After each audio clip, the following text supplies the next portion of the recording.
আসসালামু আলাইকুম। চলে আসলাম মায়ের হাতের স্বাদ নিয়ে।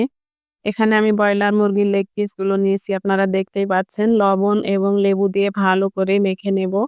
এরপর ফ্রাই প্যানে তেল দিয়ে এগুলো ব্রাউন করে ভেজে নেব। এরপর কড়াইতে তেল দিয়ে ১ কাপ পরিমাণ পেঁয়াজ কুচি দিয়ে একটু ভালো করে নাড়াবো। এরপর ডালচিনি দেব। দিয়ে আরেকটু ভালো করে নাড়াবো। এরপর স্বাদমতো লবণ, আ কয়েকটা গোটা মরিচ, শুকনা মরিচ দিব। এরপর একটু পানি দিয়ে আবার ভালো করে নাড়িয়ে নিব। এরপর গরম মসলার পেস্ট দিয়ে আবার একটু ভালো করে নাড়িয়ে নেব।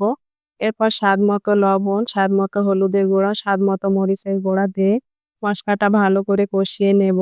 এরপর আদা জিরা বাটা দিব। দিয়ে আবার একটু ভালো করে কষিয়ে নেব। এরপর ভেজে রাখা লেগ পিস গুলো এখানে আমি দিয়ে দিব। দিয়ে সবগুলো একটু ভালো করে মিক্স করে নেব। ওলটপালট করে নেব। এরপর এখানে আমি টক দই দিয়ে দিব। দিয়ে আবার ভালো করে একটু নাড়িয়ে নেব। যেন সবগুলো ভালো করে মিশে যায়। এরপর ১ চামচ পরিমাণ চিনি দেব। দিয়ে আবার একটু ভালো করে নাড়িয়ে নেব। এরপর হয়ে গেলে নামিয়ে নেব।